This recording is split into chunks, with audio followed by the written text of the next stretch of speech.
নমস্কার, আমি শান্তনু পাত্র। আপনারা এখন দেখছেন অ্যাম্বিশন স্টাডি। আমাদের আজকের আলোচনার বিষয়বস্তু আমরা ডাব্লিউবিসিএস প্রিলিমিনারি 2016 শুধুমাত্র প্রশ্নপত্র নিয়ে আলোচনা করব, কোনো উত্তরপত্র নিয়ে এখানে আমরা আলোচনা করব না। ডাব্লিউবিসিএস প্রিলিমিনারিতে কী ধরনের প্রশ্ন আসে সেটা সম্পর্কে একটা আপনাদের আউটলাইন তৈরি করার জন্য। তাহলে এখানে আপনারা দেখতে পাচ্ছেন সালটা হচ্ছে 2016, জেনারেল স্টাডিজের উপর টাইম অ্যালাউড 2.5 আওয়ার্স, 2 ঘন্টা 30 মিনিট, ফুল মার্কস হচ্ছে 200। সব কোশ্চেনে আপনাকে অ্যাটেম্প্ট করতে হবে। ব্ল্যাক বল পয়েন্ট পেন আপনি ইউজ করতে পারবেন এবং প্রত্যেকটা ভুলের জন্য আপনার 1/3 নেগেটিভ মার্কিং, 1/3 করে আপনার কাটা যাবে মার্ক। ঠিক আছে, তাহলে সর্বপ্রথম আমাদের যে ইংরেজির 25টা প্রশ্ন থাকে সেটা নিয়ে আমরা আলোচনা করব। লেফট এবং রাইট সাইড দুটোভাবে লক্ষ্য করবেন। 1 নাম্বার প্রশ্নে দেখুন অ্যাপ্রোপ্রিয়েট পার্টিসিপল এখানে আপনাকে বসাতে হবে। Feel in the blanks with an appropriate participle. 7 দাগের প্রশ্নে বলা হয়েছে অ্যাপ্রোপ্রিয়েট প্রিপোজিশন বসাতে হবে। 2 দাগের প্রশ্নে দেখুন সুটেবল ওয়ার্ড বসিয়ে এটা আপনাকে ফিল আপ করতে হচ্ছে। 8 দাগে একটা অক্সিলারি ভার্ব যে দিয়ে আপনাকে ফিল ইন দ্য ব্ল্যাঙ্কস করতে হবে। 3 নম্বরে হচ্ছে fill in the blanks with a suitable word. I can not walk any dash কী হবে ওখানে ফিল আপ করবেন। 9 দাগে ড্যাশ ইজ ওর্থ এম্বিশন। ঠিক আছে, 4 দাগে হচ্ছে এখানে আপনাকে সিনোনিমস করতে বলা হয়েছে। অপশান ABCDর মধ্যে যেটা হবে আপনারা করবেন। 10 দাগে হচ্ছে রিলেটিভ প্রোনাউন কোনটা সেটা দিয়ে আপনাকে ফিল করতে হবে। 5 দাগের প্রশ্ন the dash door opened the dog. ঠিক আছে, তাহলে ABCDর মধ্যে আপনাকে ফিল আপ করতে হবে। 11 দাগে gift of the gap, gift of the গ্যাপের মানে কি এখানে আপনাকে বলতে হবে। 6 দাগে দেখুন to take stock of means মানে কি করতে হবে। আর 12 দাগে একটা আপনাকে অপোজিট মিনিং খুঁজে বার করতে বলা হয়েছে। 13 দাগের প্রশ্ন দেখুন এখানে ফিল ইন দ্য ব্ল্যাঙ্কস একটা আছে। 20 দাগে কারেক্ট ওয়ার্ড দিয়ে আপনাকে ফিল করতে হবে। 14 দাগের প্রশ্ন choose the correct meaning of the word যেটা আছে এটাকে আপনাকে কারেক্ট মিনিং বার করতে হবে। আর মিসানথ্রপিস্ট মানে কি সিমিলার ইন মিনিং মানে সিনোনিমস করতে বলা হয়েছে। 22 দাগে select the correct meaning of the idioms underline below, no love lost between them এটা মানে আপনাকে খুঁজে বার করতে হবে, যেটা কারেক্ট হবে সেটা করবেন। 15 দাগে দেখুন in a moment of hurry the flies have been dash by Hamilton কি বসবে আপনারা করবেন। 16 দাগে দেখুন insert proper preposition in the sentence. 23 দাগে হচ্ছে choose the word opposite in meaning to the word underline below forbidding. আর এখানে 17 দাগে হচ্ছে অ্যান অপথ্যালমোলজিস্ট ডিল কোন জিনিসটার সাথে অপথ্যালমোলজিস্ট ডিল করে সেটা বলতে বলা হয়েছে। 18 দাগে দেখুন এখানে কোনটা ঠিক হবে সেটা চুজ করবেন। 24 দাগে এখানে একটা ইডিয়ম আপনাকে দেওয়া আছে সেটা আপনাকে করতে হবে। 25 দাগে surprise may be expressed by the following interjection কোনটা হবে সেটা আপনারা করবেন। 19 দাগে হচ্ছে choose an expression similar in meaning to the word underline below. ঠিক আছে, এরপর আমরা জিকে পার্টে চলে যাব, কিন্তু ইংলিশ পার্টটা আমরা আস্তে আস্তে স্ক্রল ডাউন করে সরাসরি বাংলা পার্টে চলে যাচ্ছি। যারা ইংরেজি মাধ্যমে চাইবেন তারা একটু পজ করে দেখে নেবেন কী ধরনের প্রশ্ন আসে। 26 দাগে দেখুন পাশাপাশিভাবেই বলবো কে দু আসপা সি আসপা ব্যবস্থা চালু করেছিলেন। 32 কোন গভর্নর জেনারেলের শাসনকালে ভারতীয় সিভিল সার্ভিস প্রবর্তিত হয়েছিল। 27 দাগে পশ্চিমবঙ্গের সঙ্গে বাংলাদেশের আন্তর্জাতিক সীমানা কত কিলোমিটার। 33 দাগে পশ্চিমবঙ্গের পশ্চিমাংশে দীর্ঘতম নদী কী। 28 দাগে হচ্ছে এখনও পর্যন্ত কয়টি ফিনান্স কমিশন তাদের প্রতিবেদন দাখিল করেছেন। 34 দাগে 2015 সালে কাকে মেলিয়ার পুরস্কার দেওয়া হয় সারা জীবন স্বাধীন ও সৃজনশীল অবদানের জন্য। 29 ভারতের জাতীয় কংগ্রেস কোন অধিবেশনে সামাজিক গণতান্ত্রিক প্রস্তাব পাস করেছিল। 35 দাগে এখানে একক স্থানের সংখ্যাটি কী হবে নির্ণয় করতে বলা হয়েছে। 30 দাগে কে 2015 সালে ইঞ্জিনিয়ারিং বিভাগে বিশ্ববিজ্ঞান একাডেমির পুরস্কার জিতেছেন।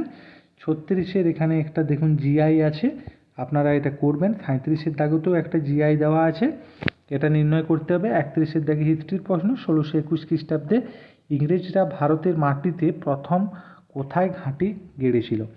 এরপর ইংলিশ ভার্সন আছে ডাব্লিউবিসিএস 2016। ইংলিশ ভার্সনটা আমরা স্ক্রল ডাউন করব আগের মতোই। যাদের প্রয়োজন হবে তারা পজ করে দেখে নেবেন। চলুন বাংলা মাধ্যমে গেছি। 38-এর দিকে আইন প্রণয়নের জন্য যুগ্ম তালিকায় অন্তর্ভুক্ত বিষয়ের সংখ্যা কত? 39-এ কোন দুই ভারতীয় শহরকে প্রথমবার ইউনেস্কোর ক্রিয়েটিভ শহর নেটওয়ার্ক সদস্য হিসাবে মনোনীত করা হয়েছে? 44-এর দিকে ভারতের সংবিধান পুরোপুরি যুক্তরাষ্ট্রীয় নয়, পুরোপুরি এককেন্দ্রীয় নয়, কিন্তু এটা হলো উভয়ের সমন্বয়। কথাটি কে বলেছিলেন? টিপুর চূড়ান্ত পরাজয় ঘটেছিল কার হাতে? 40-এর দাগে রঞ্জিত সিং কোন মিশলের নেতা ছিলেন? 46-এ একটা কারেন্ট অ্যাফেয়ার্স থেকে প্রশ্ন আছে। 47-এ দেখুন, পার্লামেন্টে তার সম্মতি ছাড়া কোনো অর্থবিল পেশ করা যায় না, এটি কে? রঞ্জিত সিং কোন মিশলের নেতা ছিলেন? 41-এ সিঙ্গলীলা ন্যাশনাল পার্ক পশ্চিমবঙ্গের কোথায় অবস্থিত? ড্রেন অফ ওয়েল থিওরি বইটির লেখককে। 48-এর দাগে পশ্চিমবঙ্গের কোন জেলার উপর দিয়ে কর্কটক্রান্তি রেখা গিয়েছে? 49-এ পাকিস্তান সফলভাবে পরীক্ষা চালিয়েছে মাঝারি পাল্লার ক্ষেপণাস্ত্র শাহিন 3 এর লঞ্চ মোড কি? 43-এ হচ্ছে বস্ত্র ও এমএসএমই মন্ত্রণালয়ের মধ্যে কোন শহরে একটি টেকনোলজি সেন্টার প্রতিষ্ঠার জন্য মৌ স্বাক্ষরিত হয়েছে? ঠিক আছে। আর ড্রেন অফ ওয়েলথ আমরা আগেই বললাম, এটিকে হিস্ট্রি থেকে প্রশ্ন।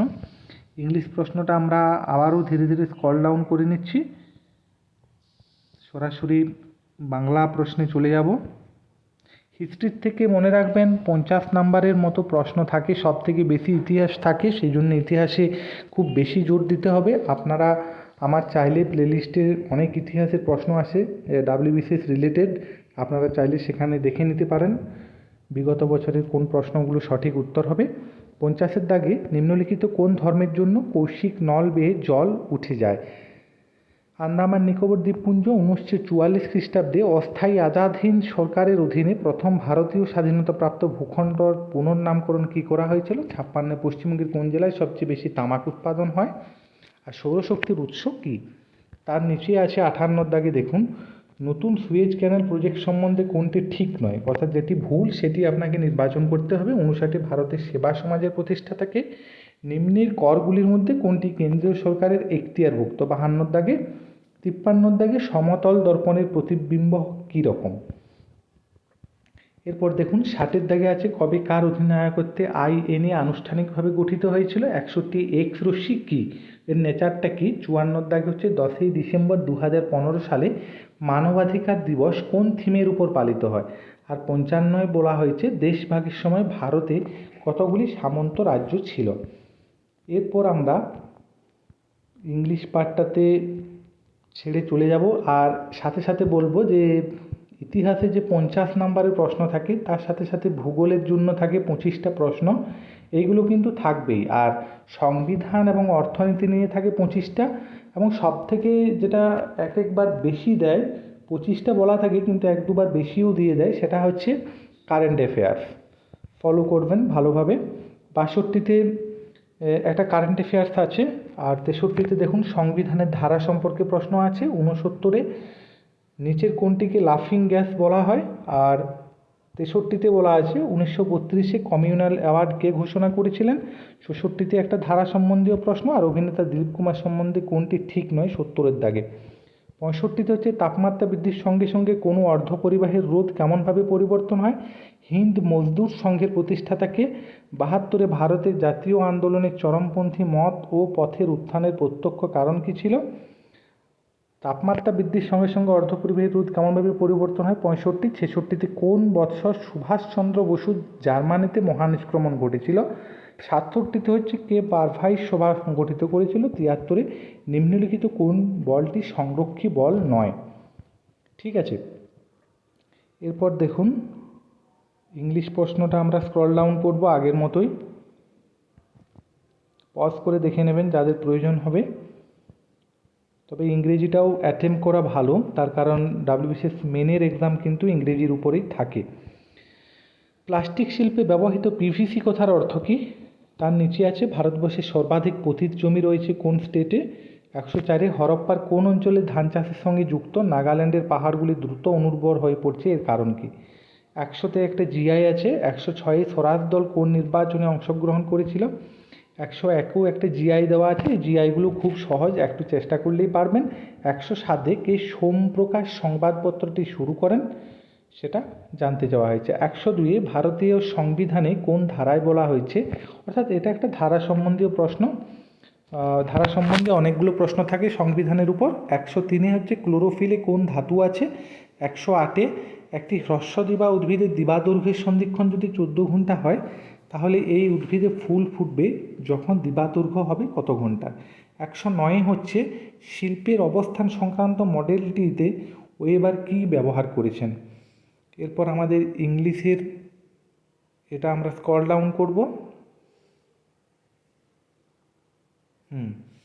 110-এ ভারতীয় প্রত্নতত্ত্বের জনক কাকে বলা হয়। ভারতের কোন রাজ্যের ট্যাঙ্ক ইরিগেশনের শতকরা হার সবচেয়ে বেশি। 111-এ ভারতীয় সংবিধানের কোন ধারায় গ্রামীণ পঞ্চায়েত ব্যবস্থা কার্যকরী করার ইচ্ছা প্রকাশ করা হয়েছে। 117-এ একটা ধারা সম্বন্ধীয় প্রশ্ন। 118-এ দেখুন গাইনো বেসিক স্টাইল পাওয়া যায় কোথায়। আর 112-তে একটা বায়োলজি থেকে প্রশ্ন রাখা হয়েছে। 113-এ 1921-এর মোপলা বিদ্রোহ কোথায় সংগঠিত হয়েছিল। 119-এ হচ্ছে ভারতে যখন স্বাধীন হয় তখন কংগ্রেসের সভাপতি কে ছিলেন। খুব ভালো প্রশ্ন এটা। সভাপতি রিলেটেড প্রায় দুটোর মতো প্রশ্ন থাকে যে কোনো এক্সামে, ভালোভাবে করবেন। 114-এ একটা জিআই আছে। 115-এ বৌদ্ধ ধর্ম মতে সকল দুঃখের কারণকে কী বলা হয়। 120-তে একটা ম্যাথস আছে, দুটি বৃত্তের ব্যাসার্ধের অনুপাত দেওয়া আছে, ক্ষেত্রফলের অনুপাত বার করতে হবে। 121-এ 1911 থেকে 21-এ পশ্চিমবঙ্গের জনসংখ্যার বৃদ্ধির হার কী ছিল। একমাত্র এটাতেই ঋণাত্মক ছিল, মনে রাখবেন। এরপর দেখুন আমাদের ইংলিশ ভার্সনের উপর প্রশ্ন, আমরা স্ক্রল ডাউন করব। ম্যাথসগুলো খুব সহজ থাকে, খুব বেশি ম্যাথস থাকে না। 34-এ দেখুন কার্সিনোমা নামক ক্যান্সারের উৎপত্তি হয় যে কলাটি থেকে, সেটি কি। ভারতের সর্বাপেক্ষা প্রসিদ্ধ ইন্দো গ্রিক শাসককে স্ট্র্যাফোর্ড কিপস সদস্য ছিলেন কোন পার্টির। আর অমরকণ্টক থেকে দুটি ভিন্ন নদী উৎপত্তি লাভ করেছে এবং প্রবাহিত হয়েছে ভিন্ন দিকে, নদী দুটি কী কী। 36-এ একটা ম্যাথসের প্রশ্ন আছে। 42-এও একটা ম্যাথসের প্রশ্ন। 37-এ একটা এফডিআই রিলেটেড প্রশ্ন আছে। 43-এ দেখুন কোন গ্রন্থখানি পলবনের সময়কাল সম্পর্কে বিবরণ প্রদান করে। 144-এ ডারউইন এবং ওয়ালেস দুজনেই অনুপ্রাণিত হন কার লেখা an AC on the principle of population বইটি পাঠ করে। 138-এ কোন পর্বতশ্রেণীর ভিন্ন ঢালে স্বাভাবিক উদ্ভিদের বৈসাদৃশ্য লক্ষ্য করা যায়, যে পেশিকে ইচ্ছামতো পরিচালনা করা যায় সেটি কি। 145-এ 2014-15 সালে ভারতের জাতীয় আয়ের কত শতাংশ স্থূল রাজস্ব ঘাটতি ছিল। এরপর আমাদের একই রকমভাবে এটা আমরা স্ক্রল ডাউন করছি। 46-এ দেখুন 1907 সালে স্যার কার্জন উইলিকে হত্যা করেন কে। 147-এ শিলং মালভূমি মেঘালয় নামে পরিচিত হয় কোন ব্যক্তি এটি করেছিলেন। ইনসুলিনের লক্ষ্য কলা হলো কোনটি। 17⁻²00 সংখ্যাটি 18 দ্বারা যদি ভাগ করা হয় তাহলে ভাগশেষ কত থাকবে। 154 হচ্ছে নিচের কোন স্থানটি জেরোফাইট উদ্ভিদ দ্বারা বৈশিষ্ট্যপূর্ণ। 148-এ গ্রাব কিসের লার্ভা। 54-এ নিচের কোন স্থানটি জেরোফাইট উদ্ভিদ দ্বারা বৈশিষ্ট্যপূর্ণ। 55-এ খ্রিস্টীয় 8ম থেকে 10ম শতকে উত্তর ভারতে যে ত্রিশক্তি প্রতিদ্বন্দ্বিতা ঘটেছিল তাতে অংশগ্রহণকারী শক্তিগুলি কী কী ছিল। 149-এ কোন রাজা বিক্রমশিলা বিশ্ববিদ্যালয় স্থাপন করেছিলেন। এখানে 50-এ একটা জিআই আছে। 51-এ দেখুন ভারত ছাড়ো আন্দোলনের সময় কে ভাইসরয় ছিলেন। 56-এ কম্পিটিটিভ এক্সক্লুসিভ নীতি অনুযায়ী দুইটি প্রজাতি অনেক দিন ধরে বাস্তুতন্ত্রের কোন অংশে থাকতে পারে না। 57-এ ভারতের প্ল্যানিং কমিশন সর্বপ্রথম কোন পরিকল্পনাকালে বিকেন্দ্রীকৃত পরিকল্পনা চালু করেন। আর এখানে আমাদের ইংলিশ ভার্সনের প্রশ্ন, আমরা একই রকমভাবে স্ক্রল ডাউন করছি, চাইলে আপনারা পজ করে দেখে নিতে পারেন। 58-এ দেখুন, এরপর আপনারা দেখে নিন এবং পজ করে প্রশ্নগুলো চাইলে লিখে নিতে পারেন অথবা অ্যান্সারও আপনারা কমেন্ট সেকশনের মাধ্যমে দিয়ে দিতে পারেন। তবে মনে রাখবেন যে সংবিধান, অর্থনীতি এবং যে কারেন্ট অ্যাফেয়ার্স থাকে এখানের প্রশ্ন কিন্তু খুবই হার্ড হয়, এটা মাথায় রাখতে হবে। আর আমি কাট অফ সম্পর্কে যেটা বলবো সেটা হচ্ছে বিভিন্ন সময় কাট অফ বিভিন্ন থাকে, আপনারা সার্চ করলে পেয়ে যাবেন যে কাট অফ কত আছে বিগত বছরে। তবে 60% আমি বলবো ওভারঅল বেস্ট কাট অফ। তবে একবার সম্ভবত 130ও এসেছিল কাট অফ, এগুলো আপনারা একবার সার্চ করে দেখে নেবেন। তবে 120 যদি আপনারা টার্গেট করে যান খুবই ভালো সেক্ষেত্রে। আবার কোনো কোনো সময় কিন্তু কাট অফ 100-র কাছাকাছিও আছে। সুতরাং কাট অফটাকে ধরে এগিয়ে গেলে হবে না, আপনাকে প্রশ্নের মান অনুযায়ী কিন্তু আপনাকে চেষ্টা করতে হবে। আমি বলবো যে নেগেটিভ মার্কিং আপনারা করবেন না, খুব আন্দাজে ঢিল ছুঁড়ে বিশেষ কিছু লাভ নেই, সেক্ষেত্রে ভুলই হওয়ার সম্ভাবনা সবচেয়ে বেশি। যে প্রশ্নের উত্তরগুলো আপনাদের জানা আছে সেই প্রশ্নের উত্তরগুলোই শুধুমাত্র দিয়ে আসুন, এবং ডাব্লিউবিসিএস ক্র্যাক করার ক্ষেত্রে সবথেকে ভালো উপায় হচ্ছে আপনারা হিস্ট্রি খুব ভালোভাবে পড়ুন, তার কারণ হিস্ট্রি খুব ভালো মার্কস ক্যারি করে, ঠিক আছে। এবং যদি তার সাথে যদি ইংলিশটাও আপনি স্ট্রং হন তাহলে সেক্ষেত্রে কোনো ব্যাপারই নেই। হিস্ট্রিতে 50টার মতো প্রশ্ন থাকে, এই জায়গাটা কিন্তু আপনাকে ভালোভাবে এগিয়ে নিয়ে যেতে হবে। অ্যাটলিস্ট 50-এর মধ্যে আপনাকে 45-এর কাছাকাছি মার্কস কিন্তু আনতেই হবে, তাহলে খুবই ভালো। আর হিস্ট্রিতে খুব মডিফাইড প্রশ্ন থাকে না, প্রিভিয়াস প্রশ্নগুলোকে অনেক সময় দিয়ে দেয়। সুতরাং আমি বলবো যে আপনারা প্রিভিয়াস প্রশ্নগুলো দেখুন। আমি এখানে কমেন্ট সেকশনে ডেসক্রিপশন বক্সে আপনাদের লিংক দিয়ে দেবো পিডিএফ, ওখানে প্লেলিস্টে গিয়ে আপনারা চাইলে দেখে নিতে পারেন। ধন্যবাদ।